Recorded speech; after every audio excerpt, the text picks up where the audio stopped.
Sejauh ini memang rekapitulasi hasil Pilpres dan juga Pileg masih terus berlangsung. Tapi sepertinya kalau kita lihat angka yang keluar sejauh ini memang koalisi Indonesia Maju bisa tersenyum lebar. Karena capres-capres yang mereka dukung mendapatkan suara tertinggi.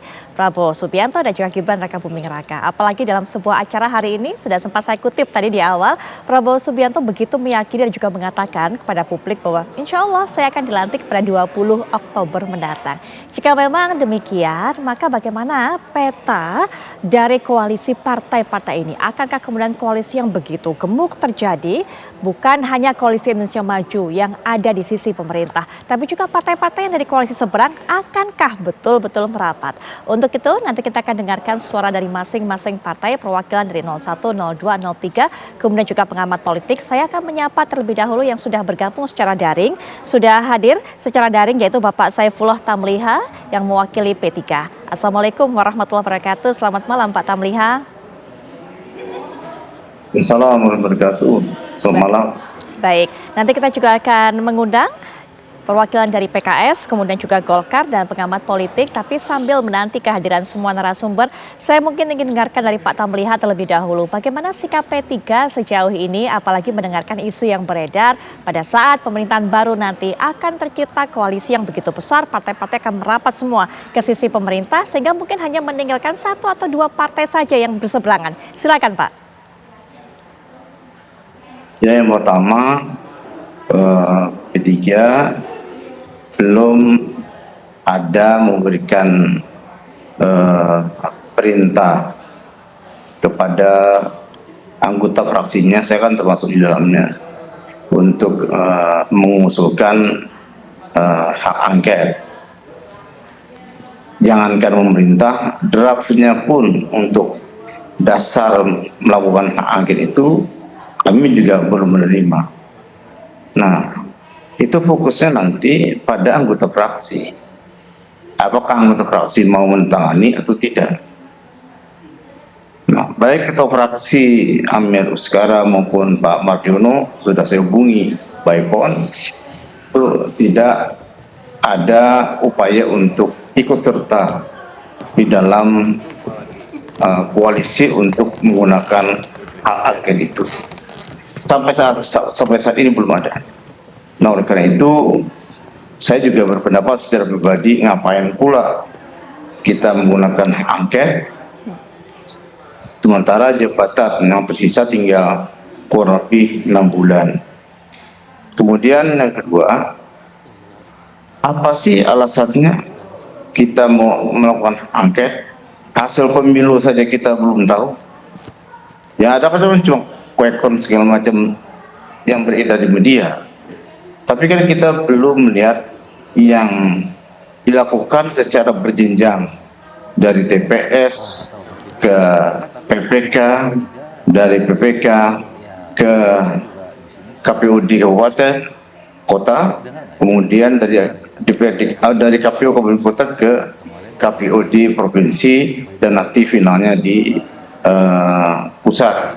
Nah, kita menunggu tentunya tanggal 20 Maret yang akan datang, siapa sih pemenang presiden yang sesungguhnya menurut hasil yang betul-betul dari hasil perhitungan berjenjang. Baik Pak Tamliha, tapi apakah memang bisa kita baca sikap dari P3 saat ini mengenai hak angket ini merupakan salah satu sikap yang mungkin menjadi sinyal, menjadi kisi-kisi kalau memang nanti sesuai dengan hasil quick count, hasil pemilihan capresnya ini, P3 ini kemudian merapat kepada kubu pemerintah. Apakah kemudian bisa diterjemahkan seperti itu sikap sejauh ini dari P3? Ya, kalau dilihat jejak rekam P3 kan pernah mempelopori mencalonkan Prabowo sebagai calon presiden pada tahun 2014 dan 2019 kemudian cenderung ke Pak Jokowi. Tapi kan sampai saat ini dukungan kepada Pak Prabowo sebagai calon presiden dari konstituen P3 itu tinggi. Di basis-basis P3 yang di dapil saya ya di Kalimantan Selatan itu justru Prabowo yang menang. Jadi nuansanya tidak linear. Palingnya di TPS yang saya amati perhitungannya itu calon presiden wakil presiden P3 memperoleh hanya beberapa suara saja. Dan oleh karena itu terlalu berlebihan. Kalau belum ada hasilnya, kita sudah seuzan, nggak sangka dengan penyelenggara pemilu. Itu yang, apalagi misalnya kita menghina-hina Presiden Jokowi. Bukankah saat ini masih ada 2 menteri yang berasal dari P3 dan 1 orang menteri wakil menteri agama. Dalam kisah politik disebut P3 itu sekarang koalisinya 2,5 kursi. 2 menteri utuh dan setengah wakil menteri, jadi 2,5. Nah, sepanjang masih berada di pusaran pemerintahan Pak Jokowi, tidak etis bagi P3 untuk melakukan angket kepada Presiden. Mari pemerintah. Baik pemirsa, saya tentunya tidak hanya akan mengajak P3 saja untuk bisa memprediksi bagaimana koalisi partai-partai nanti yang terbentuk pada pemerintahan berikutnya, pemerintahan mendatang. Sekali lagi kami informasikan bahwa rekapitulasi hasil Pilpres, Pileg masih terus berlangsung, tapi tentunya kita tahu bahwa pasangan Capres-Cawapres 02 saat ini masih unggul. Nah, jika memang Prabowo Subianto ini kemudian yang nanti menjadi presiden, bagaimana petanya? Kita akan dengarkan pandangan dari Bang Ahmad Doli Kurnia yang juga hadir selaku perwakilan dari Partai Golkar. Assalamualaikum warahmatullahi wabarakatuh, Bang Doli. Baik, dan juga selaku pengamat politik ada Mas Agung Baskoro. Assalamualaikum warahmatullahi wabarakatuh. Selamat malam Mas Agung. Dan juga bergabung via daring sudah hadir mewakili PKS juga ada Bang Mardhani Alisera. Assalamualaikum warahmatullahi wabarakatuh. Selamat malam Bang Mardhani. Waalaikumsalam warahmatullahi wabarakatuh. Sehat semua. Sehat semuanya Bang Mardhani. Baik, Mas Agung, kalau kita mendengar tadi apa yang disampaikan oleh P3, sinyal-sinyalnya kemana? Apakah ini merupakan salah satu tanda juga akan merapat sepertinya kepada kekuasaan nanti mendatang? Karena yang kita prediksi adalah pemerintahan yang berikutnya. Begitu kan? Silakan Mas Agung. Iya, pertama ini menarik ya, karena memang kita harus lihat bahwa koalisi Pilpres dengan koalisi pasca Pilpres berbeda dari dulu, seperti itu polanya. Nah, ketika P3 diwakili Bang Tamliha tadi menyampaikan bahwa arahan untuk dalam tanda petik sementara menunggu hasil real count KPU itu sama senada seperti apa yang dilakukan oleh Nasdem juga. Nah, kemungkinan saya memprediksi bahwa Koalisi Indonesia Maju akan mendapat tambahan amunisi 2 anggota baru yang kemungkinan besar per malam ini misalkan itu diwakili oleh P3 dan Nasdem. Jadi kimnya itu plus jadinya. Nah, kemudian tersisa di sudut sebelah lain itu ada PDIP, kemudian PKB, kemudian PKS. Dan saya lihat memang arahan bahwa koalisi besar yang ditakutkan oleh Bang Sudirman Said itu masih jauh panggang dari api. Kenapa? Karena di angket hari ini kita lihat bagaimana kritisnya PKS, luar biasanya tajamnya PKB, kemudian PDIP juga, walaupun tetap ada arahan-arahan untuk mengkritisi soal isu beras ya, kesejahteraan rakyat dan lain di luar isu angket. Tapi yang jelas saya melihat P3 dan Nasdem ini ada kemungkinan memang akan bergabung dengan Bang Doli, seperti itu agaknya ya. Yang kedua memang saya melihat juga ada arahan bahwa koalisi-koalisi yang memang selama ini berada di luar kekuasaan, yang paling kuat stamina politiknya itu sependek ingatan saya itu ada PDIP dan PKS. Nah, jadi kalau misalkan di luar 2 partai itu, saya kok agak ragu. Artinya memang kalau memang tidak sekarang mereka bergabung, bisa jadi seiring berjalannya waktu nanti perlahan tapi pasti mereka akan merapat kepada kekuasaan. Tapi kalau untuk PDIP, PKS saya akui harus acungin 4 jempol diri saya bahwa stamina mereka teruji. 10 tahun PDIP, sekarang PKS 10 tahun, mungkin juga saya nggak tahu Bang Mardhani seperti apa nanti responnya. Tambah 10 tahun juga kuat ya Bang ya. Seperti itu. Baik, langsung saja kita lempar Bang Mardhani. Betul Bang Mardhani, endurance-nya luar biasa ini untuk tetap ada di seberang dari kekuasaan. Masih tahan untuk beberapa tahun lagi, termasuk 5 tahun ke depan nih Bang Mardhani. Buat PKS, partai itu kan sarana perjuangan. Kita ini kan bukan sebagai pencari kekuasaan, tapi kekuasaan kita gunakan untuk membangun bangsa. Menjadi oposisi juga bagian dari membangun bangsa, karena menjaga agar demokrasi kita sehat, ada check and balance, ada yang kontrol. Kalau semuanya bergabung, apa kata dunia, begitu. Ya, tapi kemudian ditinggal karena ini memang belum pasti semuanya. Apa yang sudah sempat saya sampaikan ini semua sebatas prediksi di atas kertas. Mas Agung katakan besar rasanya kansnya Nasdem ini kemudian nanti seiring berjalannya waktu mungkin akan merapat kepada kekuasaan. Ditinggal anggota koalisinya seperti itu bagaimana Bang Mardhani? Tiap partai punya hak untuk bikin keputusan. Pasti siapapun mau Nasdem mau yang lain punya dasarnya dan harus dihormati. Seperti juga PKS menghormati kalau kita insya Allah istiqomah untuk menjadi yang mengontrol kekuasaan. Baik, Bang Doli, kemungkinan prediksinya ini akan tercipta koalisi yang cukup besar. Banyak kemudian yang akan bergabung, yang sekarang ini di luar dari Koalisi Indonesia Maju akan bergabung. Nanti kita akan bicarakan lebih lanjut prediksi ini. Kemudian kalau tadi sudah disinggung oleh Bang Mardhani mengenai check and balance. Nah, kalau begitu banyak partai masuk koalisi, bagaimana idealnya check and balance ini bisa berjalan? Nanti kita akan bahas setelah jeda. Kami segera kembali. Anda sudah mendengarkan tadi bagaimana sejauh ini sikap dan juga pandangan dari P3 dan juga PKS. Apakah kemudian partai-partai yang ada di Koalisi Indonesia Maju bisa dengan mudah menerima partai-partai yang saat ini ada di seberang untuk mungkin merapat saat kemudian pemerintah yang baru ini berkuasa. Bang Doli, bagaimana partai-partai di Koalisi Indonesia Maju ini kan berupaya keras untuk bisa memenangkan Capres-Cawapres nomor 02. Tapi kemudian ketika sudah berkuasa, banyak partai yang merapat. Ya, sebenarnya begini, kita harus lihat dulu apa yang pernah disampaikan atau narasi apa yang selama ini disampaikan oleh Pak Prabowo pada saat kampanye kemarin, ya. Kan narasi besar itu adalah kita butuh persatuan, kita butuh sinergi, kita butuh kebersamaan. Itu yang mengantarkan Indonesia ini bisa terbang lebih cepat lagi, kan kira-kira gitu apa yang disampaikan. Nah, jadi sebetulnya, nah apalagi pada saat kemarin pada saat penyataan pidato setelah hasil quick count, kan Pak Prabowo mengajak membuka diri, ya. Kalau saya, bahkan sebelumnya kalau saya terpilih jadi presiden dan Mas Gibran jadi wakil presiden, saya akan mengajak kawan-kawan 01 dan 03. Nah, itu kan sebenarnya sinyal bahwa memang koalisi ini Pak Prabowo memerlukan kebersamaan kita, persatuan kita gitu. Jadi makin banyak yang mendukung pemerintahan ini 5 tahun ke depan, saya kira makin bagus, makin banyak program yang dijalankan. Jadi sinyal itu kan mengatakan bahwa oke, kita boleh berkompetisi seketat apapun, sekeras apapun di pemilu, tapi siapapun pemenangnya kita harus berangkulan lagi bersama kembali. Nah, jadi sebetulnya sinyal itu sudah disampaikan kepada semua pihak, terutama partai-partai politik yang belum bergabung di Koalisi Indonesia Maju kemarin, ya. Nah, tinggal tergantung partai-partai kawan-kawan yang ada di partai politik itu, dan sekali lagi memang itu adalah hak dan kedaulatan dari masing-masing partai politik kan. Kalau misalnya ada yang berpikiran ingin memberikan karya terbaik,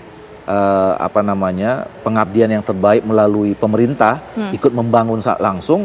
Ya, saya kira itu juga pilihan yang bagus. Tapi kalau misalnya ada teman-teman juga yang memilih berada di luar pemerintahan, enggak apa-apa juga gitu. Jadi kan selama ini kan yang namanya untuk memberikan kontribusi terbaik dalam pembangunan bangsa itu kan tidak selalu harus ada di dalam pemerintahan, juga tidak selalu harus ada di luar pemerintahan kan gitu. Jadi tergantung peran dan fungsi masing-masing saja. Oke, tapi kalau banyak partai-partai yang bergabung, artinya nanti porsi dari Golkar di kekuasaan mungkin akan tergerus loh Bang. Tapi nanti Bang dijelaskan lebih lanjut. Saya akan bawa Anda terlebih dahulu pemirsa untuk bisa mendengarkan laporan ataupun juga kabar terbaru yang akan diinformasikan oleh rekan kami Adi Mulya. Sejauh ini bagaimana proses rekapitulasi yang sedang berlangsung di KPU. Adi Mulya, silakan.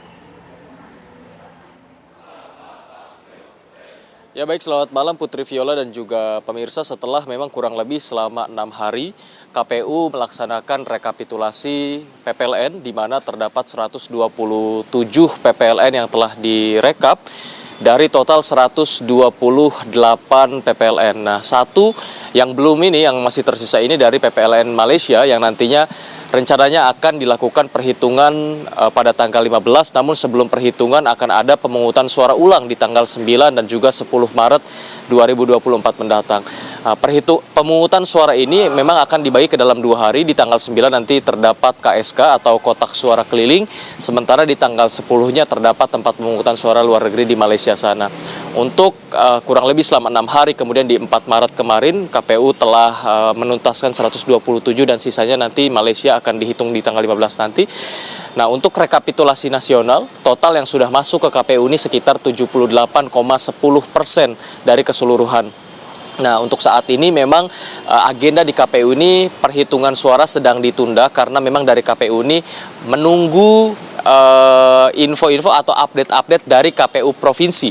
Jadi KPU pusat ini akan bergerak setelah mendapatkan update-updatean dari KPU provinsi, dan kita ketahui bersama Putri dan juga pemirsa, dari KPU provinsi pun perlu update dari kemudian kabupaten, kota, kecamatan dan lain sebagainya. Nantinya setelah memang dari KPU provinsi menyerahkan rekapitulasinya ke KPU pusat, barulah KPU pusat akan bergerak kembali untuk melanjutkan perhitungan suara. Untuk sementara memang dari 78% suara yang masuk, kami update kembali kepada Anda, posisi pertama masih diungguli oleh pasangan Prabowo Subianto dan Gibran Rakabuming Raka di angka 58,82%, kemudian disusul dengan pasangan Anies Baswedan dan juga Muhaimin Iskandar di posisi kedua dengan suara 24,49%, dan di posisi ketiga terdapat Ganjar Pranowo dan juga Mahfud MD dengan perolehan suara sekitar 16% lebih. Untuk sementara, update tersebut yang bisa kami kabarkan kepada Anda, Putri dan pemirsa, kami kembalikan kepada Anda di studio. Adi Mulya, terima kasih untuk informasi yang sudah disampaikan. Kita akan kembali lanjutkan perbincangan. Bang Doli, lanjut tadi. Porsinya Golkar tergerus di kekuasaan kalau gitu. Kalau semakin banyak partai-partai di luar koalisi Indonesia Maju yang merapat. Nah, saya kira juga logikanya nggak harus begitu, ya. Pertama, saya kira kan kalau ingin berbagi peran, ya, kita mau mengundang kawan-kawan yang selama ini belum tergabung dalam Koalisi Indonesia Maju bergabung nanti dalam pemerintahan. Porsi perannya itu kan banyak untuk mengabdi di dalam pemerintahan, dalam melajukan pembangunan ini kan porsinya banyak. Ya katakanlah kalau mengkerucut misalnya power sharingnya di kabinet gitu. Ya kabinet itu kan kursinya juga banyak kan. Saya kira ketika Pak Prabowo waktu itu sudah menyampaikan keterbukaannya dengan yang lain, saya kira itu juga usah dibicarakan dengan ketua-ketua partai politik yang ada di dalam Koalisi Indonesia Maju. Jadi bahwa suara yang disampaikan oleh Pak Prabowo itu juga adalah suara yang juga berkembang di lingkungan Koalisi Indonesia Maju. Jadi saya kira partai-partai ini juga pada akhirnya bisa menerima. Ya tentu mungkin ada mekanisme tersendiri ya, yang berbeda dengan mekanisme dari 9 partai yang bergabung ini, ya. Pada level teknis seperti apa, ya, keterlibatan, kemudian cara bergabung, dan kemudian pada peran-peran dan timing serta momentumnya seperti apa, itu nanti yang mungkin perlu dibicarakan kalau kemudian ada partai-partai politik yang memang juga menyambut tawaran atau keterbukaan yang disampaikan oleh Pak Prabowo selama ini. Oke, baik. Bang Mardhani, ada tawaran loh dari Pak Prabowo yang akan menyambut dengan tangan terbuka kalau memang partai-partai di seberang ini bisa ikut bergabung, begitu Bang Mardhani? Nggak tertarik Bang Mardhani? Yang pertama, kami kenal Pak Prabowo lama ya, dan orang baik ya. Tetapi proposalnya Mas Anies Baswedan dan proposal Mas Ganjar beda dengan proposalnya Pak Prabowo. Makanya paling baik pendukung 0103 memang menjadi oposisi. Biarkan Pak Prabowo yang sampai sekarang di quick count ya, belum ada penetapan di KPU, monggo saja gitu. Nah, tetapi ini akan sehat buat demokrasi kalau pemerintah ada yang mengontrol, mengawasi dengan seksama. Baik. Begitu. Paling baik, paling sehat kalau pendukung 0103 tetap ada di oposisi. Pak Tamliha gimana Pak Tamliha melihatnya?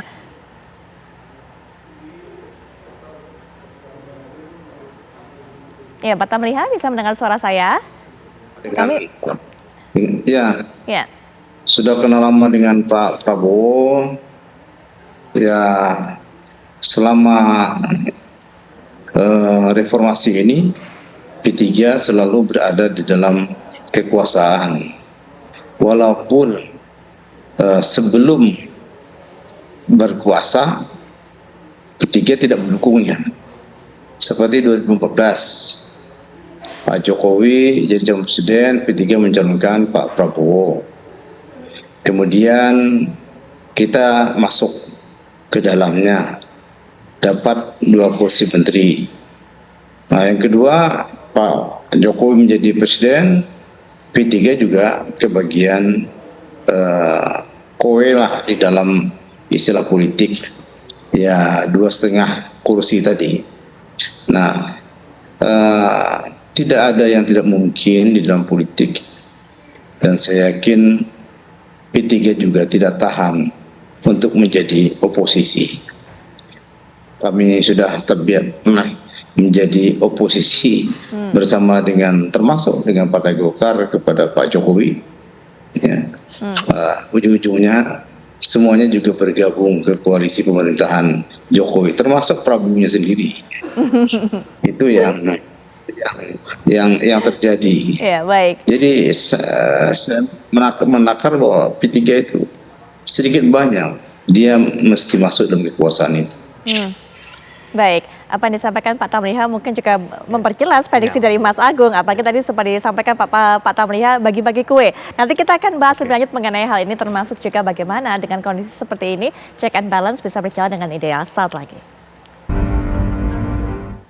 Dalam perbincangan kali ini kami coba melihat, memprediksi di mana posisi dari partai-partai politik dalam peta kekuasaan di pemerintah yang mendatang. Kita sudah dengar tadi bagaimana PKS berupaya untuk tetap konsisten, kemudian juga P3 sinyalnya cukup kuat tentunya untuk bisa bergabung. Apakah tadi menyangkut atau sudah disinggung-singgung oleh Pak Tamliha mengenai bagi-bagi kue kekuasaan. Bagaimana kemudian Mas Agung melihatnya? Kalau memang begitu banyak, partai koalisinya begitu gemuk, check and balance-nya seperti apa? Ya, ini bisa menjadi alarm demokrasi kita karena memang hampir mayoritas kekuatan partai-partai politik merapat kekuasaan, otomatis masyarakat ataupun dalam konteks lebih khusus masyarakat sipil, ya budayawan, rohaniawan, cendekiawan itu harus menjadi garda terdepan untuk menjadi kekuatan parlemen jalanan, kekuatan watchdog, kekuatan pemerintah agar pemerintah ini berjalan sesuai dengan relnya sehingga check and balances itu tetap bergulir dengan baik. Kemudian persnya harus lebih aktif, berinisiatif. Kemudian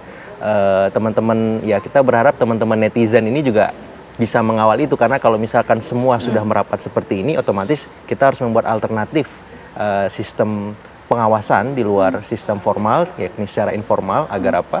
Agar check and balance-nya tetap optimal, tetap seimbang, tetap bisa menghasilkan kebaikan dan kemanfaatan bagi semua pihak, khususnya rakyat kita. Karena kalau tidak, ini bisa cenderung kolutif, koruptif ya. Nah, walaupun memang ada arahan juga pemerintahan yang kuat kita butuhkan untuk apa? Untuk memastikan semua proposal, program-program pemerintah tidak dihadang di tengah jalan ataupun keberlanjutan yang menjadi narasi Bang Doli dan teman-teman di Koalisi Indonesia Maju tidak terganggu.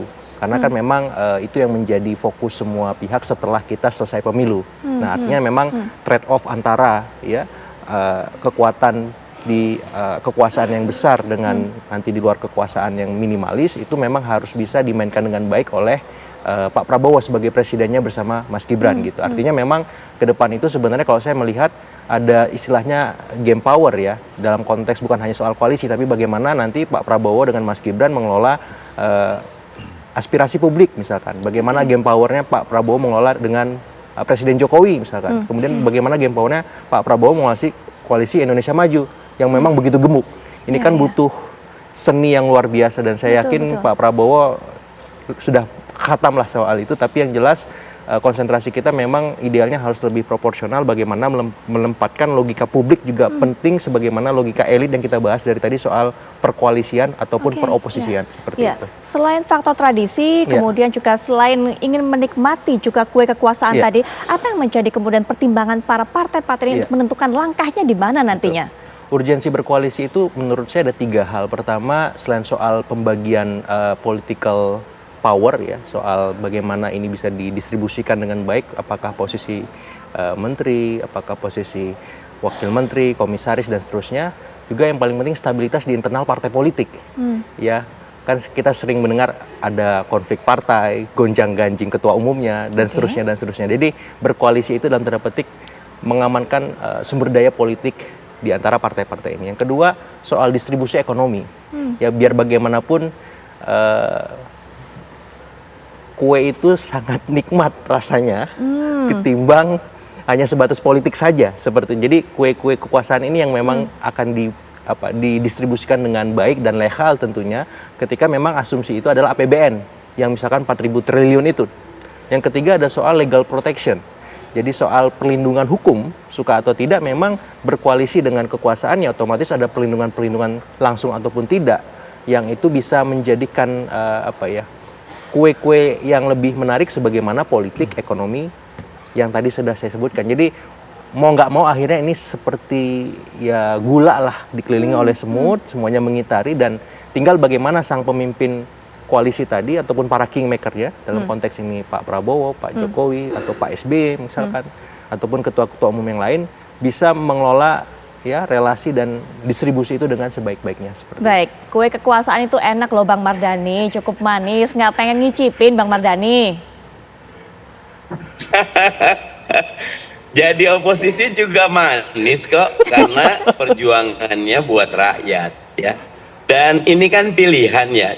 Karena gini, yang tadi bilang tuh itulah tipikal negara berkembang kayak ada perlindungan hukum, ada aspek ekonomi. Padahal mestinya ketika menjalankan kekuasaan yang utamanya buat rakyat dan hukum itu harus tajam ke atas dan tajam ke bawah. Tidak boleh kepada oposisi tajam kepada koalisi tumpul, itu salah gitu.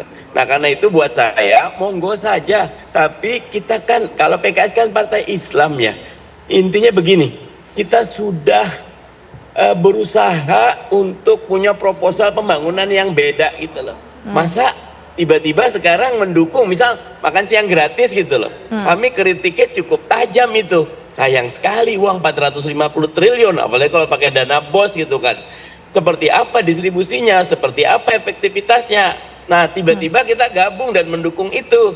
Kalau buat saya terlalu berat. Nah, walaupun tetap PKS menghargai setiap partai politik yang punya keputusan apapun. Karena Indonesia ini kadang-kadang memang tidak ekstrim kiri ekstrim kanan pun. Jadi apapun bisa dibuat baik, sama apapun bisa dibuat buruk. Yang penting the man behind the gun-nya, integritas dan kapasitas masyarakat itu yang menentukan. Baik. Elit apalagi. Kami gitu. pahami tadi Bang Mardhani mengatakan terserah partai masing-masing sesuai dengan pilihannya. Tapi kalau bicara mengenai proposal yang dikatakan oleh Bang Mardhani, ini Nasdem dan juga PKB proposalnya kan sejalan dengan Bang Mardhani. Tapi ada kecenderungan juga untuk bisa merapat kekuasaan Bang Mardhani. Ya tentu nanti Nasdem ke PKB akan punya alasan dan itu sah saja. Karena lagi-lagi ini Bang Doli ini kawan dekat gitu loh. Dan setiap partai punya kemandirian. Karena tadi kita menganggapnya kan pakai textbook thinking. Kalau kita udah punya gagasan, orang akan milih kita. Ternyata di bawah Mas Agung, gagasan itu nomor 1000 misal gitu loh. Nomor satunya ada yang lain, yang itu memerlukan kekuasaan. Tapi insya Allah PKS akan istiqomah untuk menjadi penjaga nilai-nilai kebenaran. Nggak akan kesepian ya Bang ya, menjadi oposisi sendirian Bang? Oposisi itu nggak pernah sepi karena selalu bersama rakyat. Dan justru kalau oposisinya benar-benar konsisten, rakyat akan mendukung sepenuhnya. Baik, bersama rakyat. Kemudian juga P3, bagaimana melihat P3? Tadi apa yang sudah disampaikan oleh Mas Agung juga prediksinya mengenai langkah dari P3. Silakan Pak Tamliha. Ya langkah P3 sebagaimana yang saya bilang tadi selalu masuk dalam kekuasaan selama reformasi berlangsung. Saya yakin juga bahwa P3 akan berada di dalam kekuasaan.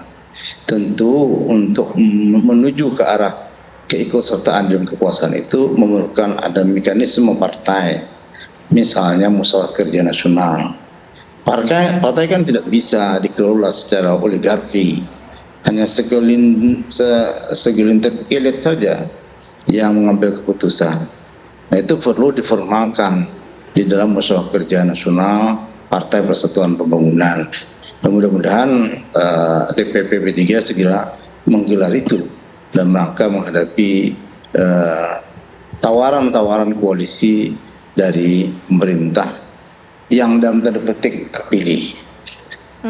Ya, kalau Mas Agung juga katakan Bang Doli ini juga challenge jadi bagi Pak Prabowo kalau memang banyak sekali partai-partai yang bergabung memanage-nya seperti apa. Bang Doli sendiri bagaimana keyakinannya? Pertama begini, kita harus pahami ya secara normatif dan formally sebetulnya ketika Indonesia ini tetap konsisten menjalankan sistem pemerintahannya secara presidensial, oposisi itu kan sebenarnya tidak ada dalam sistem pemerintahan presidensial gitu ya.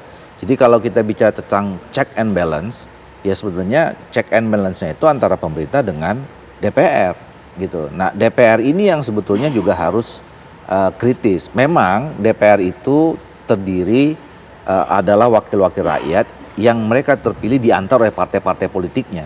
Tapi sebenarnya kalau kita bicara secara teoritis, ya wakil-wakil rakyat yang ada di DPR itu adalah wakil yang memang menyuarakan aspirasi rakyat. Nah, tapi kita berterima kasih juga kepada teman-teman partai politik yang selama ini walaupun kita tidak mengenal sistem secara formal itu ada oposisi, tapi mereka memperkuat ya. Dan juga jangan dikatakan bahwa ketika ada di DPR itu nggak kritis juga terhadap pemerintah. Kita bisa lihat tuh kemarin ya kita bisa melihat juga teman-teman di PDIP juga cukup kritis sekali. Padahal PDIP itu adalah partai pengusung utama dan Pak Jokowi adalah kader terbaiknya PD Perjuangan gitu. Tapi kan dalam isu-isu tertentu sebetulnya kan bisa kritis juga. Tapi ya itulah seharusnya seorang anggota DPR gitu.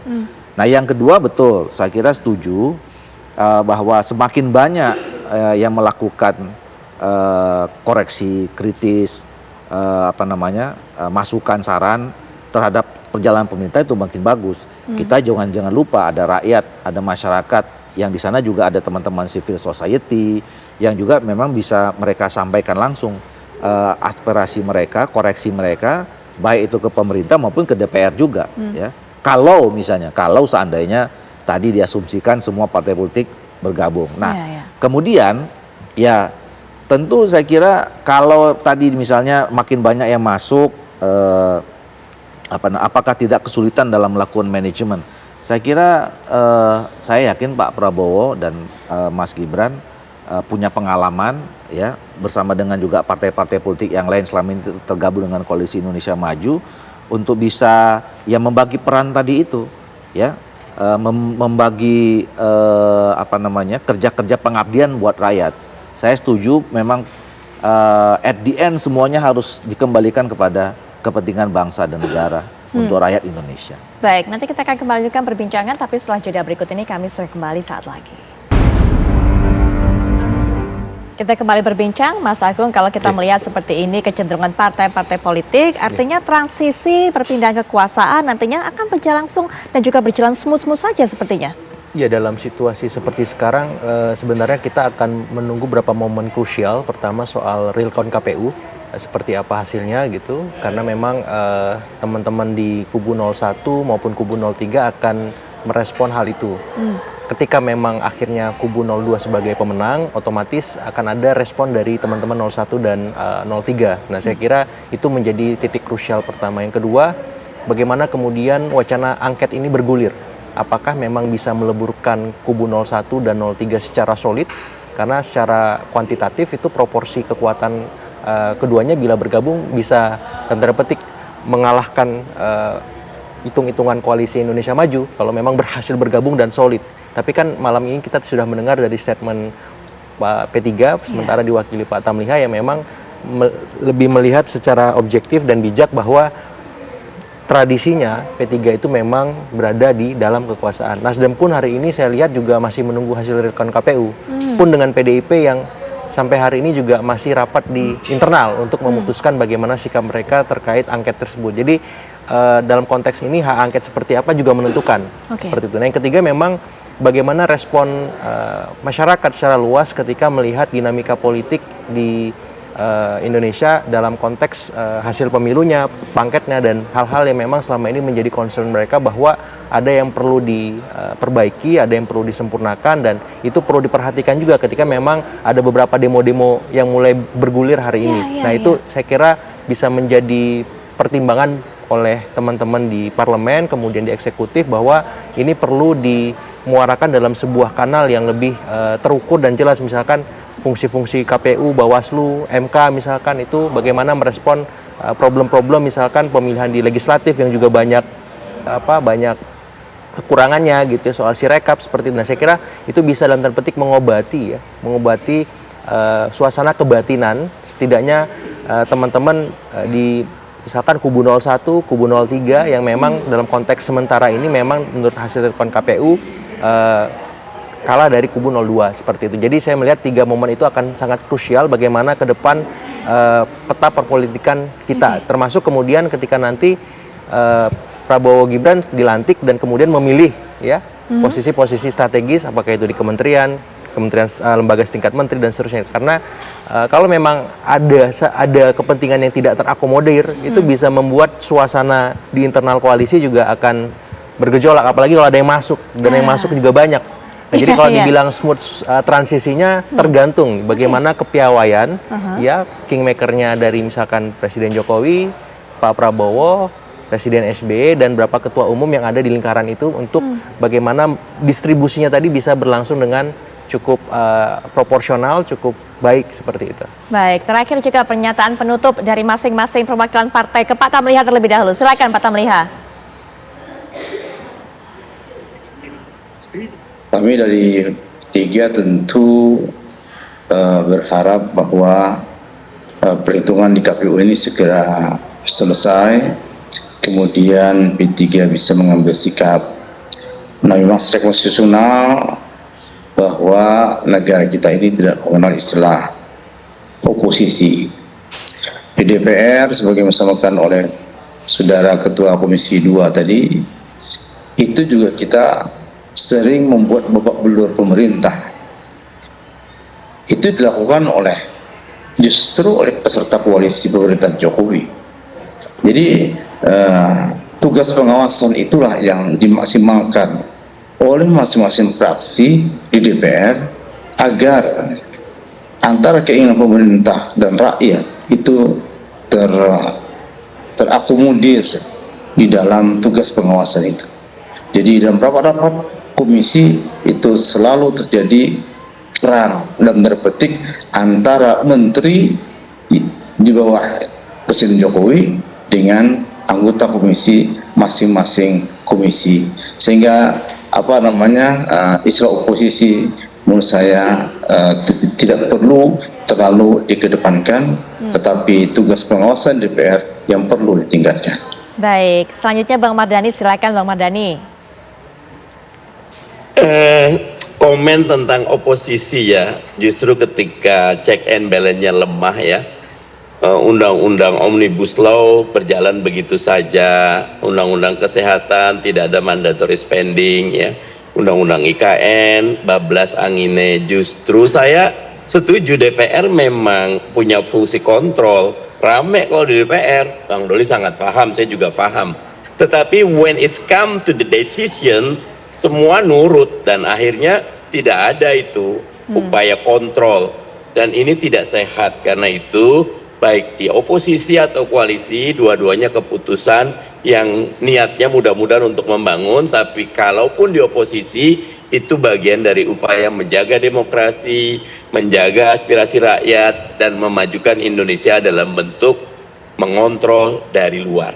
Begitu. Baik, terakhir penutup juga Bang Doli, silakan. Iya, saya kira kita harus sama-sama pertama bersyukur pemilu kita sudah berjalan begitu baik, damai, ya, tidak ada potensi keterbelahan seperti yang kita rasakan di pemilu sebelumnya gitu. Nah, oleh karena itu kita punya tanggung jawab untuk menyelesaikan sama-sama agenda pemilu ini.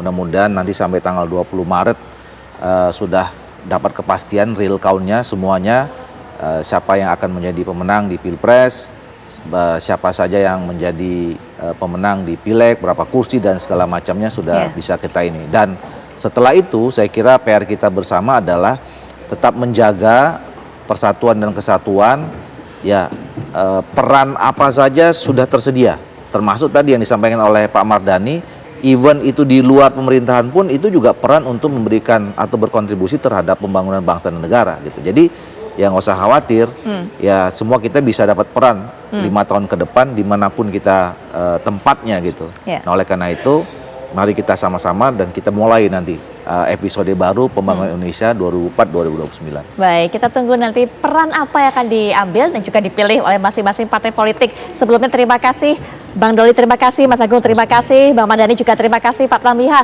juga terima kasih. Wassalamualaikum warahmatullahi wabarakatuh untuk semua narasumber.